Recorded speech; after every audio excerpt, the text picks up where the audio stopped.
avec Clélie Mathias sur Europe 1. Il est 13h21, l'heure d'accueillir vos deux chroniqueurs du jour, Clélie, pour décrypter l'actualité de ce lundi 2 février, le journaliste Yvan Rioufol et le journaliste politique à CNews, Thomas Bonnet. Bonjour à tous les deux. Bonjour à tous. Bonjour. Soyez les bienvenus. On va commencer par la commission d'enquête sur l'audiovisuel public.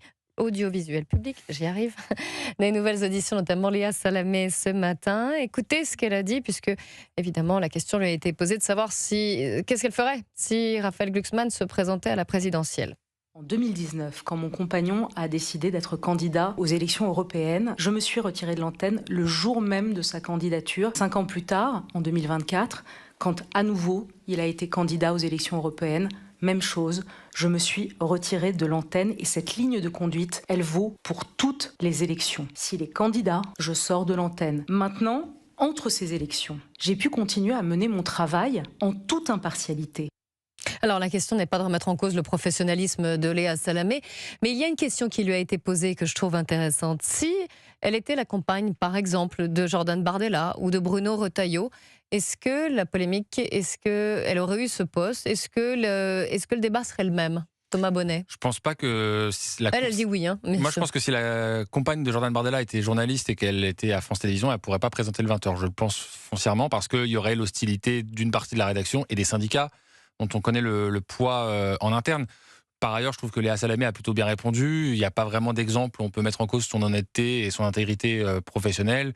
En effet, elle s'est retirée de l'antenne à chaque fois que ça a été nécessaire. Mais la question, et j'ai un peu l'impression qu'on fait peser sur elle, d'ailleurs, cette question, alors qu'elle n'y est pas pour grand-chose, c'est plutôt la ligne idéologique qui peut régner, en effet, au sein de France Télévisions, mais qui n'est pas le fait d'accointance personnelle avec des responsables de gauche, ce qui est plutôt le fait qu'il y a une forme d'uniformité idéologique, sociale, peut-être aussi à l'intérieur de la rédaction, des dirigeants, etc., qui conduit, c'est vrai, à une forme de bien-pensance, même si le mot est un peu galvaudé, mais en tout cas, voilà, il y a une forme d'uniformité de la ligne éditoriale qui penche, en effet, plutôt à gauche. Mais c'est pas le fait de Léa Salamé. Je trouve que c'est un peu facile de lui faire porter à elle le chapeau en disant que parce qu'elle serait la compagne de Raphaël Glucksmann, elle incarnerait cette ligne éditoriale. Je crois pas.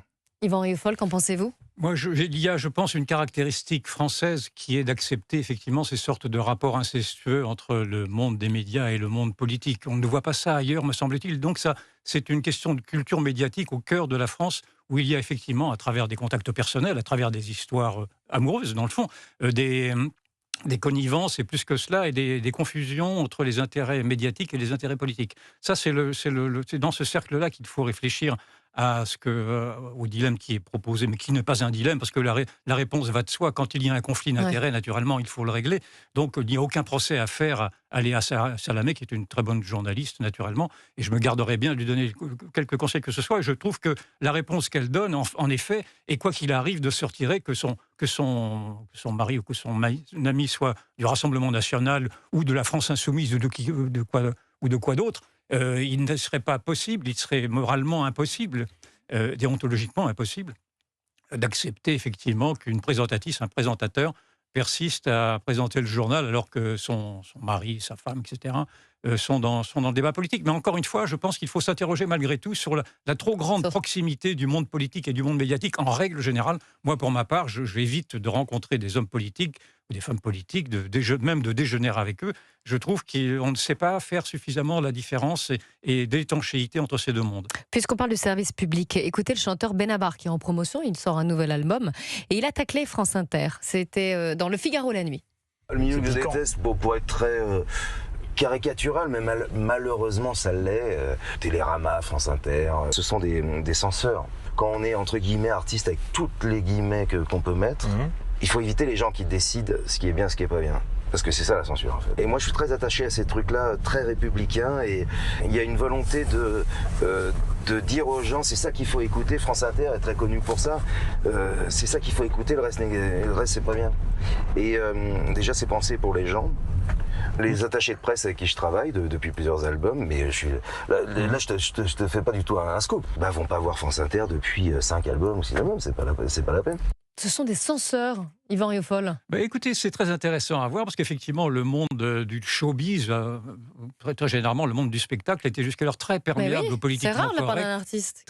Très perméable au camp du bien, très perméable à la morale de l'époque, aux leçons données effectivement par tous ceux qui qui intiment de ce que l'on ressemble, sans voir qu'ils sont également leur propre turpitude, si je puis dire. Et donc, il est très courageux, en effet, de la part de Benatar, mais d'avoir à affronter aujourd'hui ce qui va peut-être lui retomber sur le coin de la figure dans ce petit monde feutré, fermé de l'entre-soi du showbiz. Mais en même temps, je pense qu'il va retrouver, qu'il va conquérir peut-être, je ne le connais pas suffisamment, toute une partie d'une opinion qui effectivement n'en peut plus de ces leçons de morale, de ces faux prêcheurs. J'avais appelé ça les faux gentils à un moment donné, j'avais fait un livre sur les faux gentils, avec cette grande hypocrisie de tout ce petit monde privilégié qui donne des leçons à la terre entière et pour se protéger ses propres intérêts.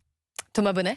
Oui, je suis assez d'accord avec ce que vient de dire Yvan. Dans la même interview, d'ailleurs, Benabar parle du barrage républicain pour dire tout le mal qu'il en pense. Lui qui se définit comme quelqu'un qui a été éduqué dans la gauche politique, son grand-père était communiste, il dit pourtant je ne veux pas interdire la voix de quiconque et il n'y a pas de barrage républicain à faire. Donc là aussi c'est un parti pris assez courageux de sa part. Après, je maîtrise assez mal le milieu de la critique musicale pour savoir dans quelle mesure il est ostracisé.